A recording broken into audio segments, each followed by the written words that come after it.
Welcome one, welcome all, man. We have a very first episode of the Opinionated Podcast featuring Ryan Hollins and Brendan Haywood and our special guest, Hall of Famer, none other than the glove, Gary Payton. What's going on, man? What's happening? What's good, Ryan? Boy, I see you back there, man. You got all your jerseys back there. Boy, you trying to high side right now. Hey, I got to hold my weight, man. I'm the only one with no all-stars, no rings, no nothing here, man. So I'm just holding my own up. Hey, man, look here, man. Do your thing, man. I'm with you, man. Do your thing. Hey, G, man, it's good to see you. Hey, I ain't going to lie, man. I've been missing you on Tuesdays. Our Tuesday nights, me, you, and Stephanie Reddy, man. They say we working, but I don't feel like we working. I miss hanging out with you on Tuesday, man. Man, I miss hanging out with you, too. Matter of fact, I was thinking about you about 3 days ago, how we be going back and forth, man. I said, boy, I miss my boy, man. I got to hit him, and it so happened, you know you're going to live a long time. You hit and said you wanted me to come on this, man. So you don't see how things work. That's how it worked, man. That's how it worked. That way, yeah. Man, so the one thing I really want to get a deep dive into is how you became GP, how you became the glove. I know where the NBA name came from. I know the DNA for myself. I think just as a hooper, I was always a skinny guy. So I would go play with the older men, and everybody, first thing they do, they put their body on me. They elbow me. They hit me. So I couldn't make it playing on the streets of the playgrounds without having that form of toughness. And automatically, I mean, you light-skinned, you tall, you skinny. Castle's at my head. So when they say, man, the elbows are sharp or you foul it, I had to play that way just to maintain. But when I look toward to the NBA, man, like, that made me who I was, fighting on the playgrounds, getting it in, your reputation, the trash talk. I never was the trash talker you were, but for me, the trash talk was if someone said something crazy to you, you had to back it up. Wasn't no referees, wasn't no fouls out there. So was it an OG who taught you the streets? Was it the Oakland streets, the runs? Where did that mentality come from? Was you just born with it? Ryan, you know what? That's a great question because people always ask me about the glove story of how I got that name. Really, everybody understands that my dad, it was that person who got me like that. Mm-hmm. My dad was the rough guy in Oakland. And then what happened was my father used to tell me to go out in the streets and just go to every neighborhood and just ball. And nice. When I started getting my recognition is when I started going to everybody's neighborhood and killing them. And I just started killing them, and I was talking crazy, and then they were trying to run me out of their neighborhoods, and then I'll come back with my brother and all everybody, and we'll be just having dog fights. And that was really where it came, and then I just started saying, forget it. You know, everywhere I go, I'm going to talk trash. I'm just going to talk trash to everybody, and then I start getting my respect. So then when we start going places, everybody was like, man, we about to pick Young Payton. Young Payton is the coldest, man. Y'all heard about him, man. He live over there in East Oakland, man, on High Street, man. He cold. So if we can get him, man, we're going to be all right. So everybody started doing that, but then my father decided he wanted to create a team, and it was called The Family. And my father created a team, and he never let me play for nobody. So I just started playing for him, and then all the time he always would tell me, you're terrible. You're garbage. You're nothing. You know, he used to cuss me out, man. I have 40. He'd say you could have 60. He said, man, you think you good, you know good. And that really got to me, and it really made me tough. And it just made me be prepared for a lot of everything. And that's just the way I did. And every time I went out, I just had the killer mentality is that I didn't want my father to say nothing to me after the game. I just wanted him to say, yo, look, you was all right. If I got all right from him, I was happy as heck. That's very interesting. I love that. Hey, listen, always good to have a good, strong dad in the background to prop you up. Nice. And you speaking about how you went to every neighborhood in Oakland and you were balling and that's how you developed your name. But how does the Oakland kid balling in Oakland end up at Oregon State? Gee, you got to let me know. How did you end up at Oregon State out of all the schools you could have went to? Well, look, B, this is what really happened. I committed to St. John's University. Remember when they had Chris Mullins, Walter Berry, what's his name?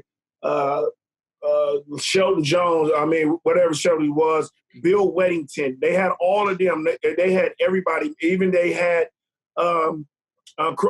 Jackson. They had the guard. Mark Jackson? Mark Jackson. Yeah. And then all of a sudden, they had just lost in the Final Four to Georgetown in 1984, at 84, 85 or something like that, 85, and it was my next year. And I committed to him. And when I committed to him and I left the school, I told Coach Rutledge, and he was a head assistant at the time, that I'm coming.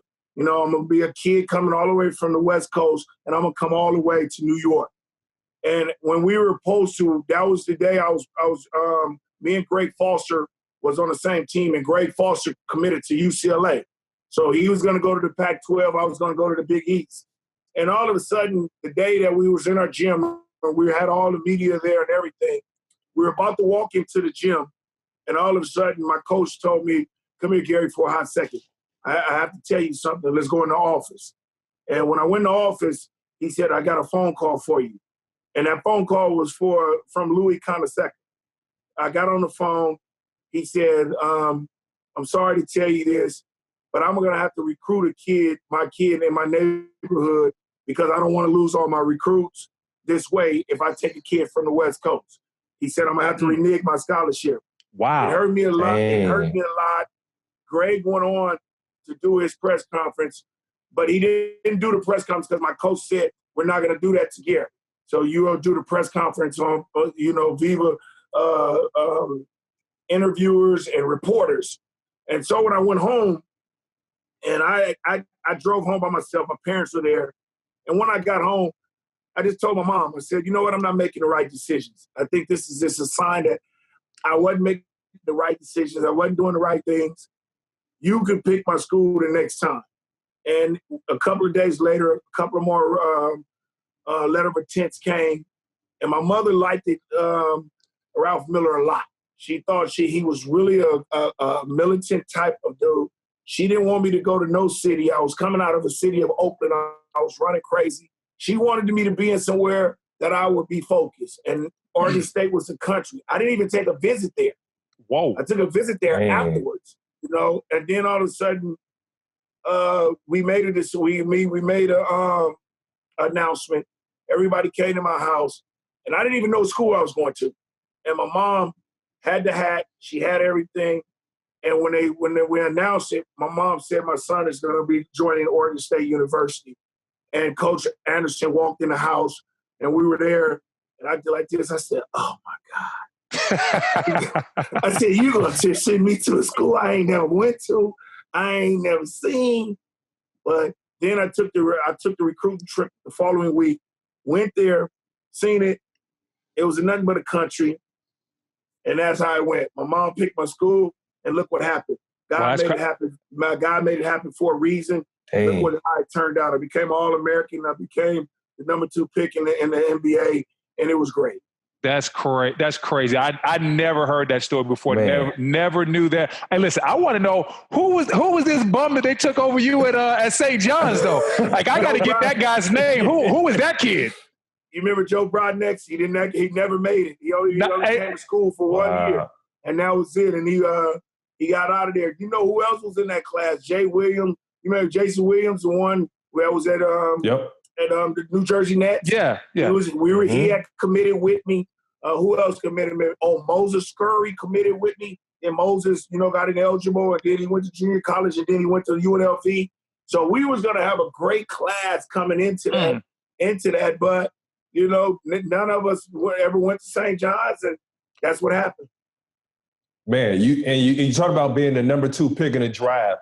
I remember for myself, I didn't know where I was going to go. I was told I would have been drafted from anywhere from number 10 to number 50. And I 10 remember to 50, that's a wide, who was your agent, man? That's a real wide range, man. Like, they normally say between 10 to 20. Ain't no good agent ever said you're going to be picked somewhere between 10 to 50. You should have fired your agent that night. Hey, but that was the crazy thing, is because my career was so up and down. I wasn't even starting my senior year. I was up and down. I had beef with my coach. We didn't get along. And I ended up taking my team to the national championship. So there are all these questions. Why did this kid have so much success? Why was he so bad? And then when I went to test, I tested off the chart. I'm a 7-footer with a 43, 44-inch vertical. So you had teams that were extremely intrigued, but were they going to pull the trigger?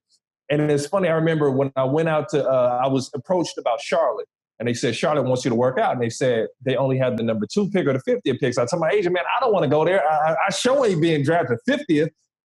Sure enough, bro. I go, I do the workout, I kill it, I dive on the floor. I remember I did a 2-ball dunk drill, the Superman drill. I dunked 50 balls in a row to the point where you're supposed to go till you can't stop. Well, I wasn't stopping. And then it was like, I know for sure, I'm going 50th if anything. Lo and behold, a place I didn't want to go to, I ended up drafted 50th, should have Charlotte Bobcats. Now, GP, you had a different draft story. What was your draft like? Who was your competition? What was even senior year like, knowing you were going into being a professional, what you had to do and even your competition after being drafted? Ryan, it was in the 89-90, it was a little different. I mean, Seattle Supersonics have been looking after me. Bernie Bickerstaff has been following me since I was almost a sophomore. He drafted me. That was my first coach, Bernie. Yeah, Bernie Bickerstaff. He was watching me for 2 years, and he kept every time after games, I would look over there to him, but they couldn't say nothing to us, and he would whisper, "I'm gonna get you. I'm gonna get you." And then I was like, "Okay, whatever, man." You know what I'm saying? I'm saying, Seattle, y'all too good to get me because I'm gonna go kind of high. So I said, well, y'all draft up, it's cool. Whatever you want to do, it is what it is. And so my senior year came, and I became an All-American, first team All-American. And he was like, I don't know what I'm gonna do to get him. So all of a sudden, Seattle was going on the way to the playoffs. And then I started looking, and they started losing like 6, 7, 8 games in a row. And I'm like, man, they were supposed to be going to the playoffs. They wound up finishing 41-41 and not making the playoffs and getting in the lottery. So I said, did they tank it to try to get me? And then all of a sudden, the luck of the draw came. They got the number 2 ball. They were like, whoa, man, we about to get this kid, right? So then they was drafting, but they were kind of saying, who do they want? They want McMood, who was Chris Jackson at the time, or they want Gary Payton. Ooh, so all of tough decision right there. Because hey, Chris Jackson was a baller. He was at LSU killing. So all of a sudden, I did like this. Donald Trump had the one-on-one game in Atlantic City, and just so happened Chris Jackson got into the tournament, and I did too. So I said, let me show these people what's really going on about this dude in the West at Oregon State. And I locked Chris up, and everybody was like, this kid is for real. And then all of a sudden, Seattle was like, we're going to pick you regardless of whatever happens. And all I did was work out for 2 teams. I worked out for the New Jersey Nets and the Seattle Supersonics. And they had the 1 and 2 pick. And they were both wanting, because New Jersey wanted a big man or a point guard. And Derek Coleman was out there, and he had a great season too. So he, me, him, and Lionel had shared some of the Player of the Year awards in the country. Right. So so it was like, who they gonna get? Who they gonna pick? So when I went to New Jersey, I told New Jersey, don't pick. I said, I'm not coming. I'm gonna hold out. I want to go to Seattle. And so all of a sudden, New Jersey decided to go with Derek Coleman, and Seattle had already told me if I was there, he was going to pick me. So as soon as Seattle pick came up, they put the pick in real quick. I knew where I was going. They told my agent I was going there, and I wound up being in Seattle. Now, you go to Seattle. Obviously, you guys turn out to do some special things out there.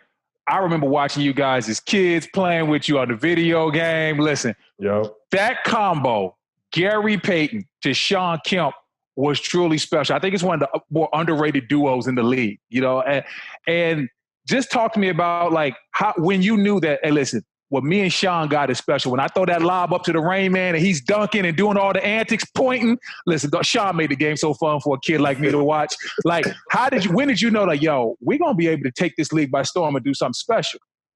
That was, the first 2 years was really kind of hard. for me and him because we had a coach who was so used to winning championships with veteran players like Larry Bird, Kevin McHale, Robert Parrish, and that guy was Casey Jones. He came from Boston winning championships, and he had a younger group that he really didn't know how to get to because he's so used to sitting on the bench and Robert Parrish or Bird or one of them dudes take over. And we weren't like that. We were just coming out. We was raw, and we wasn't as good at them as them guys were. So they were giving up on us. And when they gave up, when they was trying to give up on us, and the owner put us in and said, look, everybody want to trade you guys. What do y'all need? We didn't trade. We didn't draft you for that. And we said we needed a change. We needed somebody who can guide us. They went and got George Karl. And when they got George Karl basically just told us, if you don't work out hard and get better, I'm going to trade you. And if you do, I'm going to let you do whatever you want to do. And when we did that and worked hard, me and Sean in our third year, we became okay.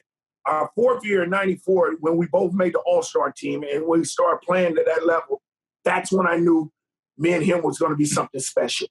And then after that, we started hanging with each other like brothers. Every night we was at each other's house. Every day we were after practice, we would go to eat, a bar, or do something. We were with each other so much, and then all of a sudden Sean started saying, yo, when you steal the ball, you better understand I'm coming. Yeah, I'm going to say, hey. And when they say, hey, you know what I'm saying? I knew he was there, and I just throw that thing up, and wherever I threw it, he'll go get it. And I was like, this is special right here with us.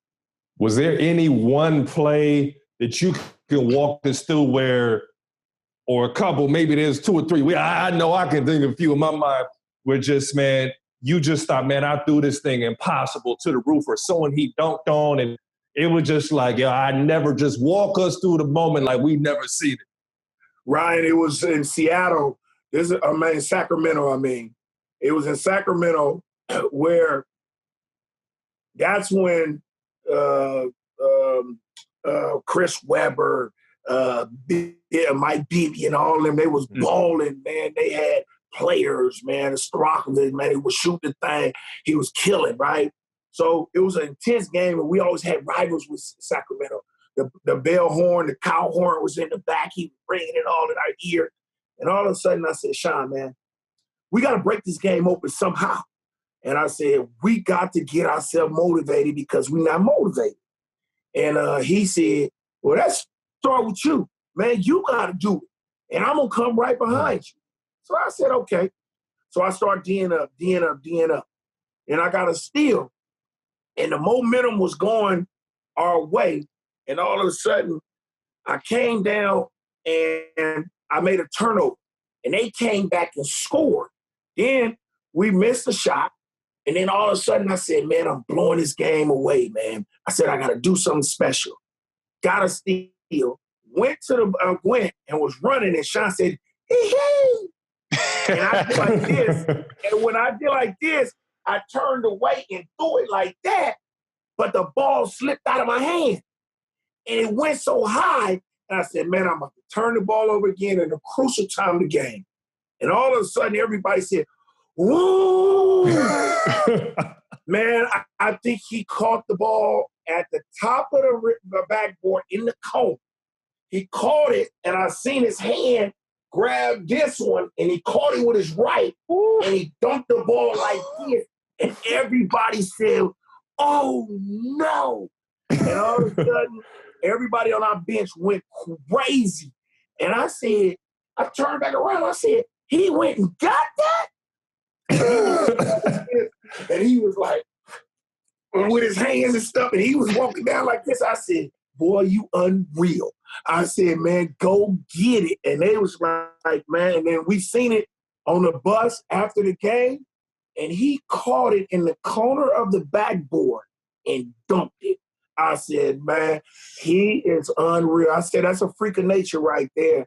And I said, he said, any way you throw it, I'm going to go get it. And I was like, I'm going to throw it, and I'm going to test you every time.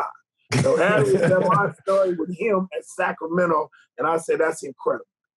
And that's crazy to hear you guys go from a young team that kind of didn't have any direction, and then you see the growth. And then you become a team that ends up going to the NBA Finals. Obviously, you take on the Chicago Bulls. Listen, I did the numbers. I looked at it. Of all the teams that guarded Mike in the finals, nobody guarded him better than you guys. He averages 34 in the finals. You guys held him to 27. 41% shooting for a guy that was taking 27 shots a night.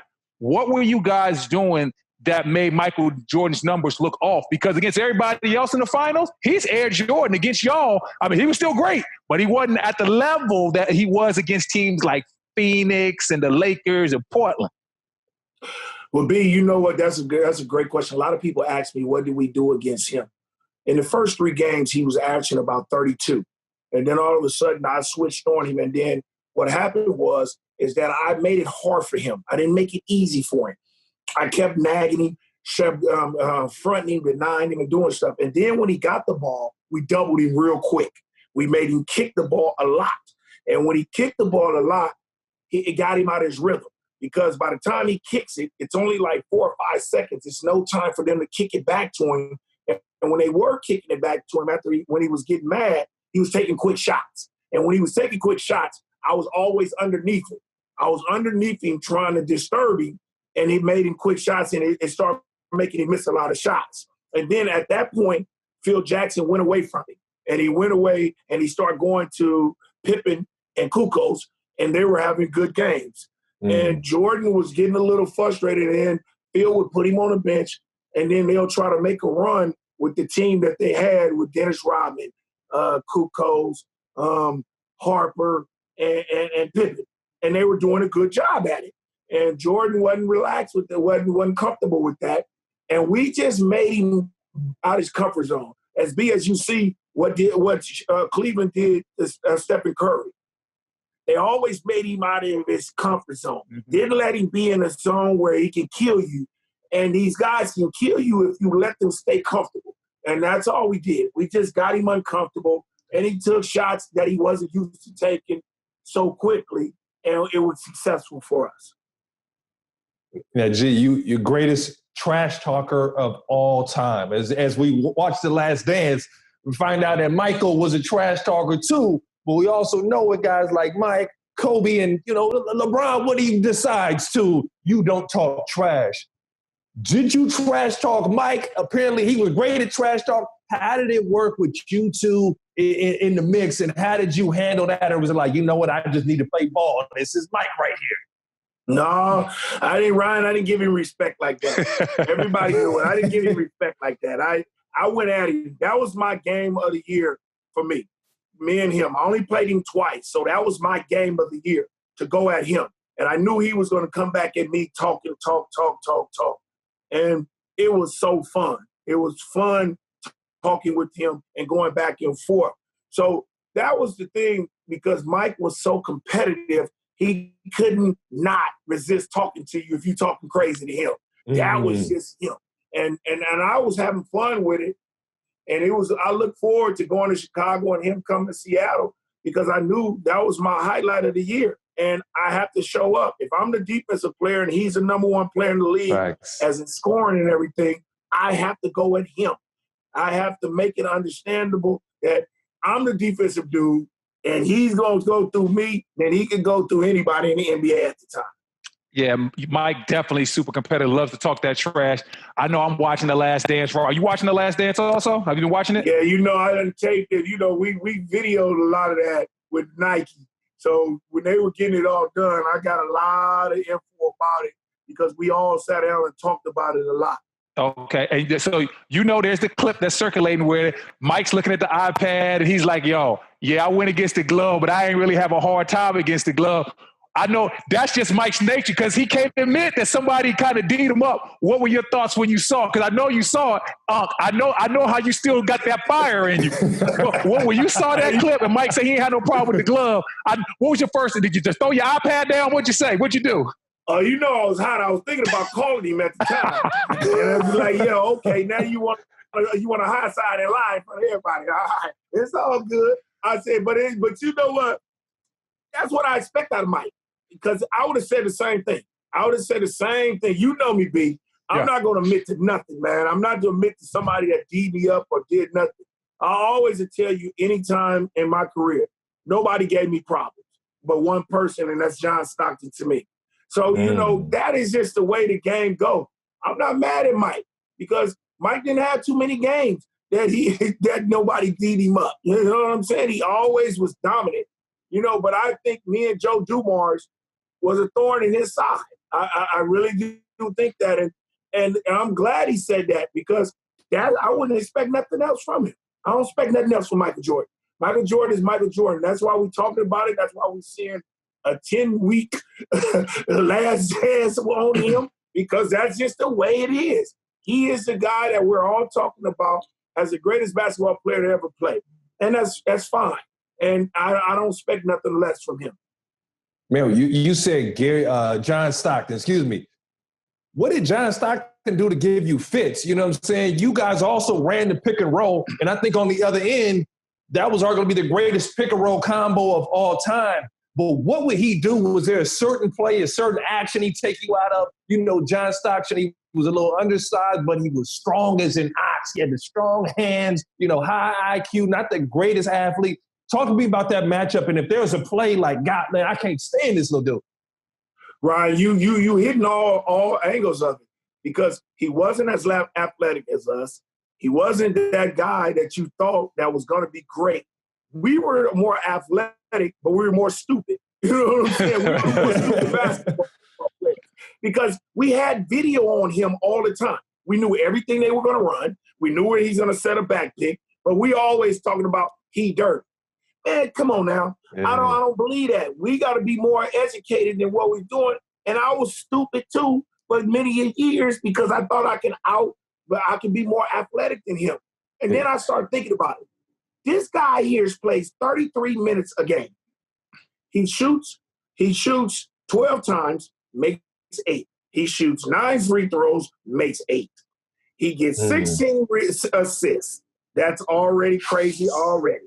Then all of a sudden, he hits you with 5 rebounds. Then all of a sudden, he comes with 3 steals. And at the end of the night, I look up, and he has 27 points, 16 rebounds, 3 steals, and 5 rebounds, and a heck of a game, and they win. And I'm like, and I'm trying to talk trash to him, and he looking like me like I'm a zombie. I said, I can't do nothing with this kid. So I'm like, okay, cool. I'm going to just play his game, not say nothing to him, pound him in the inside, and don't and expect the worst from him because I'm going to give him the worst. And in 96, I figured it out, and we beat him in the Western Conference Finals. And me and Sean took another level over him and Karl Malone. And I started figuring it out, and then they gave me the number 1 point guard in the NBA at the time. And that was good. And I got rewarded by getting a big contract from Seattle. So I said, he is the most difficult. Until today, Ryan, I'm his biggest fan. Me and him are best friends right now. You guys know that I elected him to elect me into the Hall of Fame, to bring me up there on the stage, him and George Gervin, because I respect him to the utmost fullest. So, you know, that is just so much respect I got for this guy. And the way he taught me how to stop being a knucklehead basketball player and be a smart basketball player, and a guy that come in there with dirty socks on and wear the same socks every game and come and kill you. It is what it is, man. He was just good. When did you guys start talking? Because the players now, they all talk, they on Instagram, they friends, they party. When did you and John actually have a conversation like, hey, help me out a little bit? 1996. It was because I went to the Olympics with him. I went to the Olympics with him, and I had to stay with him for 3 months. And when I stayed with him for 3 months, it was hard, Ryan, when we was on the plane, because I didn't want to say nothing to him, man. But I'm riding with him for 3 months, man, and I said, forget it, man. I got to say something to this dude, man. And when I said something to him, it was the most humbling thing I ever had in my life, because he came back at me and said, I've been waiting for you to say something to me. You know what I'm saying? Because I admire your game so much. And he said, you're going to be a great basketball player. And at that time, we didn't make friends. We only seen them dudes when it was either the Olympics or the All-Star game. That's it. After that, we're not dealing with you no more. It's no changing jerseys at half court, hugging each other. We go straight to our locker rooms, man. If we wanted some of them dudes' shoes, we'll send the ball boy over there and say, man, look, send this note to old boy, but you put them shoes in the bag, you know what I'm saying, and bring them back over. Yeah, we don't want nobody to be knowing that we getting down with each other like that. And that's just the way it was, So, but that was 96 was time, and I started really, really conversating with him after that on All-Star games. And then we became close, but we didn't never let nobody know we were that close because that's just the way it was. That just was our culture at the time. This culture is a little different. All of them are friends. They AAU partners. They play the PlayStations on these Zooms and stuff like that. But that's what it is. You know what I'm saying? And we have to live with that. Hey, G, now, see, I think it's interesting because you talk about being younger, then meeting up with John Stockton and you guys finally having some camaraderie. And we talked also about being in the finals, losing to the Bulls. But then as your career went on the back end, you got a chance to play with the Heat and you guys actually got a chance to win the finals. Me and you talked about this one time off camera, but I don't think most people know how instrumental you were in the Miami Heat winning that title. At the time, you guys are down 2-0. I mean, it don't look good. Look like the Mavs got it in the bag. They already got the parade set up. And then you went to Shaq, the big fella, and said, listen, man, we got to turn the keys over to the young pup, Dwayne Wade. How did that conversation go? Because, hey, listen, Shaq to this day still don't want to hear nothing from nobody. How did that conversation go where you had to tell him, big fella, it's not your time. It's his time. If we going to win, we going to have to ride with Wade. We in Wade County now. That was the hardest thing that I did. When Miami came and got me that year with Pat Riley and everybody, I was retired. I didn't want to do nothing. I said no. They came to Vegas. They met me at the Encore. We went in the back. Shaq came. They convinced me to come. So when we started playing, I wasn't going to play minutes. I didn't care. I wasn't playing a lot of minutes. I was just there to mentor Jason Williams, White Chocolate. He got hurt. He was down for most of all the year. I started playing, and then we weren't playing well. We were terrible. We got rid of Van Gundy. Pat Riley steps in and becomes coach. He brings in a lot of the militant stuff, and I was the older guy on the team. I was 37. I was the oldest one on the team. They were looking for me for a lot of stuff. Shaq was feuding with Pat every now and then. I would tell him to be quiet. And this young kid in Dwayne Wade was killing. He was just killing. You know what I'm saying? He had his game right. He was only in his second or third year. I think it was his third year or whatever, second year or something. He was killing. And we got down 2-0, and they were doubling Shaq. They were fouling him. Shaq wasn't making his free throws. And this kid we look at the stats. He had 27, 28, 6 rebounds, 4 blocks. And I said, and I took a meeting, and I said, Pat, you got to leave. Go on. We about to have a meeting. And I did like this. I said, look, y'all, we're going to play for ourselves. We're not playing for Pat. We ain't playing for Miami. We ain't playing for none of that. We playing for ourselves. Y'all want to win a championship, man. This is my last hurrah. I'm going to give it all I got, and I want to win it. And all of a sudden, they looked, and then they was kind of scared. Most of the guys in there was kind of like, because they knew Shaq wanted the ball. So I said, all right, big fella, check this out, man. Everybody's scared. They know you're going to go off. I said, Flash over there is the guy we need to go through. I don't care what it is. I said, we're going to get you off in the beginning, and you get all your shots or whatever. But when it's time to get to work, third and fourth quarter, we giving the young fella the ball, everybody spread out, and let him go to work. And y'all make shots. That's it. And he was like, whatever, man. I just want to win. I said, man, all right, don't be coming with nothing else, man. Just do what we got to do to win a championship. And this is going to be your third championship. You know what I'm saying? Because he had just got 2. then he was gonna get this one. You know what I'm saying? So he bit into it, and we let the young boy go to work. And when the young boy went to work, he went to work. He averaged 35 after that, man. And he was unreal, and he was doing stuff I ain't never seen a basketball player, as you know. When we see these Lucas and we see all these Hardens scoring these points, now this kid scored the basketball without having a three-pointer in any kind of way he wanted to. Mm-hmm. He scored it any way he wanted to, and he put on a show. And I was just happy to be around there and see him put on a show. Now, G, you on the other side of things. You're good and retired. You're on the TV side. But guess what?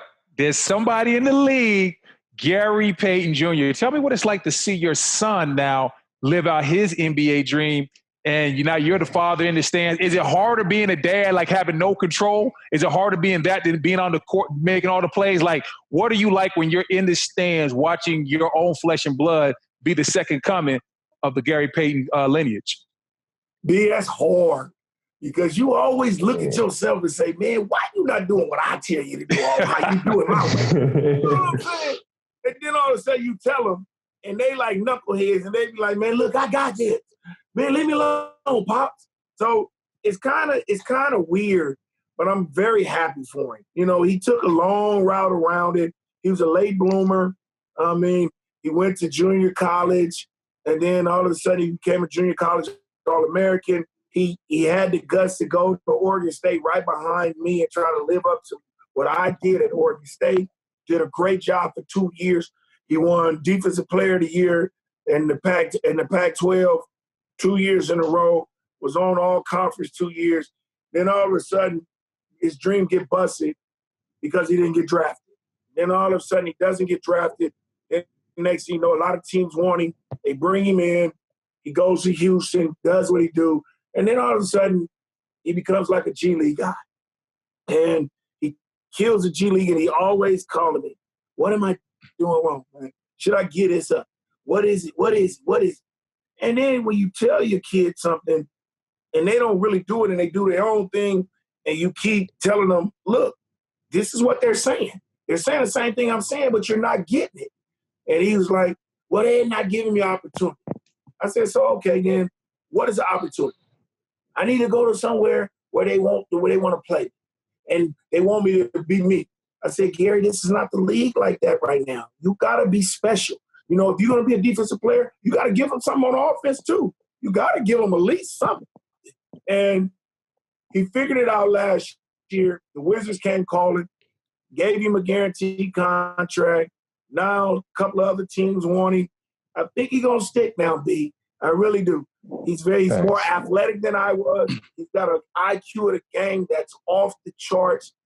I think if he just gets in his mind that he's not a shooter, I wasn't a shooter coming out. You're not a shooter. Become a scorer. Become whatever you can to put that ball in the hole. It's no different. You don't have to be the Steph Currys, the Klay Thompsons. You don't have to beat him. If you put that ball in the hole, a coach going to be like, every time he get the ball, something special going to happen. And I think he has to get that mentality. And I think he will. He's young. He's only 27 years old. He's young. He can get it done. And I think he's a special kid. And I love my kid. I love my son to death. But I step back now from it. I don't pressure him no more. I don't call him about nothing. After games, I let him call me first. He wants a question about anything, I'll give it to him because he knows I'm raw and uncut. And that's the way I stay with it. And I make him, as long as he's happy, as long as he's doing the good things, I'm happy for him. Hey, G, we're not going to teach. We're not going to keep you too much longer. But it wouldn't be the Opinionated Podcast if we didn't ask you a couple of rapid fire questions and just get your opinion on it, because you got to take a stance one way or the other. First off, top 5 point guards all time. Let me hear them. And yes, you can include yourself. I won't include myself because I'm not like that, B. I don't never do that. But my top 5 would be Magic, Isaiah, John Stockton.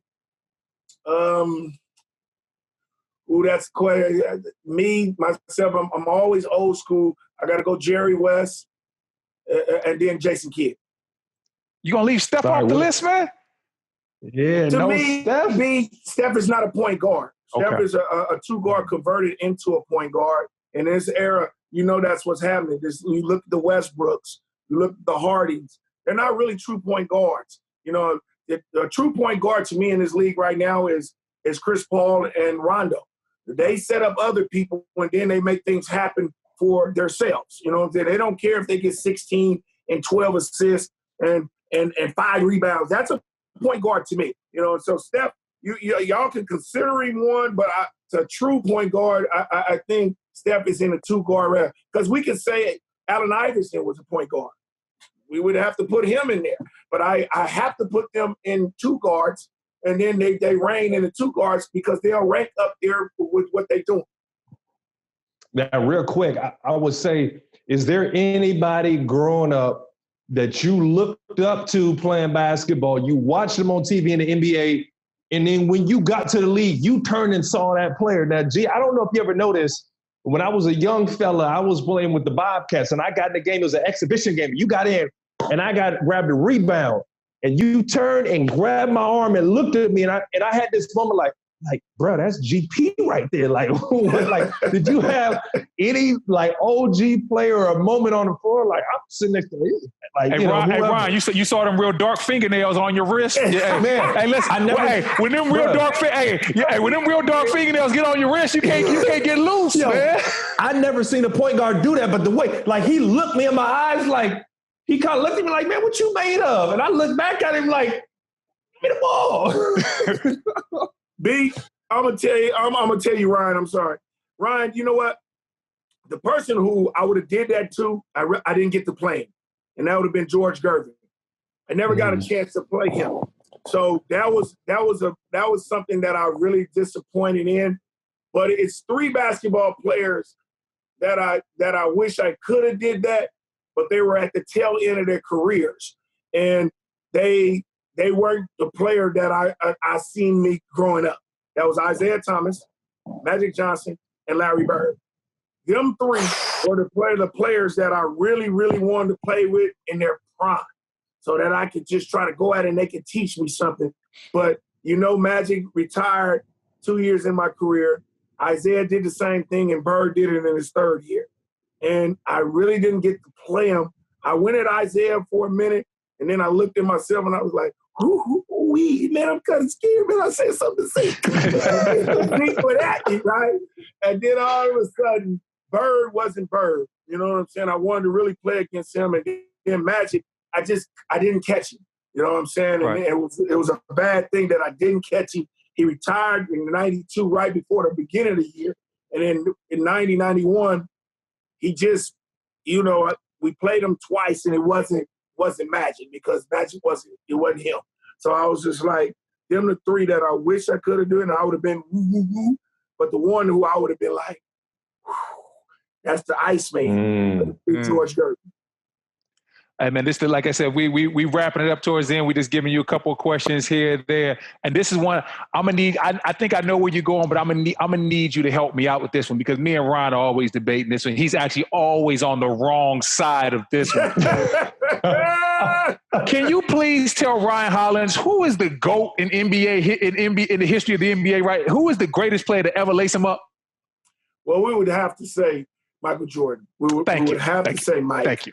And you know what I'm saying? But then I would bring Will Chamberlain right there too, and Kareem. Mm-hmm. But everybody has to say Mike. We would have to say him, because there's so much going on and so much he's done. The basketball, the 6 NBA championships, all the MVPs that he had, the numbers that he put up, and the stuff that he did.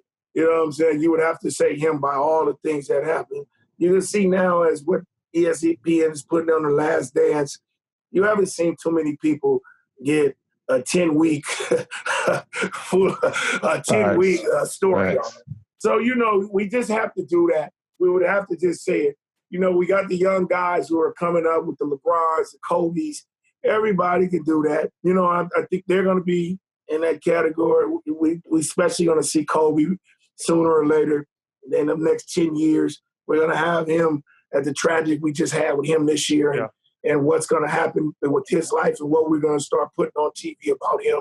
But as right now, you know, they just sat outside just the other day for his tennis shoes again. You know what I'm saying? Around. Hey, in the middle of a pandemic, in the middle of a pandemic, they outside sitting around for Jordans. And it was. Buddy ain't played in 20 years. And you got to say, man, there was 2 miles, and then you got to say what is happening when he went to speak at Kobe's funeral, and I was right there. You have to say he's the greatest. Well, I'm glad you said it, because I got tired of arguing with Ryan about it. But G, so man, Ryan, who did you say, Ryan? You know who he said. I'm a big fan. I'm going in with LeBron for his total game, because he could score, he could pass. I don't believe he's been as dominant as Michael. That's not even in question. But for me, as an all-around game of what he's done with what he's had, I go to LeBron. You know, hey, hold on. Can I get one more out of G? This is so fun. This is fun when we end up. We had some fun club stories. I was in Minnesota with Prince and the Black Eyed Peas one time. Brendan has a story with Mike Tyson, Kobe Bryant, others. Is there any celebrity, as we end, that you have just a wild club story? You in the club, you look over like, man, I'm sitting here with, hey, man, you know who? But you know what, Ryan? Keep it PG. I know how you get down. Keep it PG. Down business. Hey, Ryan, I done been to a lot of people's houses. Mike Tyson. I done been a lot of things. I've been with Prince. I've been with Snoop. I've been with a lot of people, man, and just hung out and kicked it. But the person who I had the most fun with, and I'm just going to be for real, Queen Latifah. It was just she was the most fun. It was in Cleveland, man, and we had a party, and her and Biz Markie turned the party out. And she's the most fun person I ever been with. A beautiful lady. I love her to death, like she's my sister. And I just think she was the most fun I ever been around, man, as a celebrity to be around.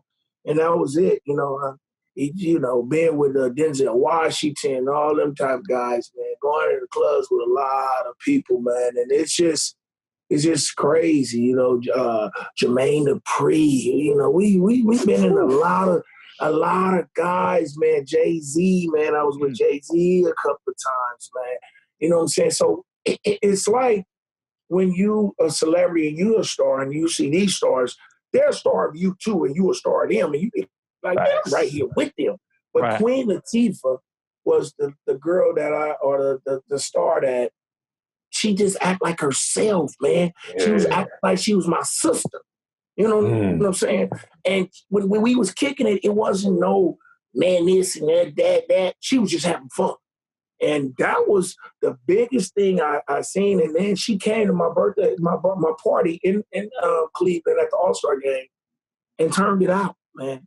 Went on stage and did the stuff. And it was just cool, man. I was with Charlie Wilson one time. Old school. He did a party for me, and he performed him and E40, and that was crazy. Ooh.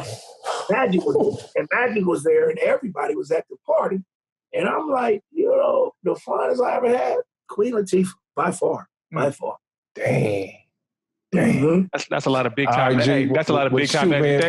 Thanks for coming on. We appreciate you being our first guest on the Opinionated Podcast. I knew we had to kick it off with you because you like the most opinionated vet I know. So I said, man, I got to go call Uncle G. Facts. I appreciate y'all, man, but let me be the first one, man. Anytime y'all want me back, it's all good. Next time we got to give me and Sean Kemp so y'all can get the story. Yes. Enough saying that. We pencil that down. Yeah, we're about to do George Carl in a couple of days. So y'all be the next one to get both of us, man. And we sitting up in there and kicking it, man. And then we can go even further with it, more questions about all right, man. Stuff, man. Appreciate it, GP. All right, G. Always love. Yep.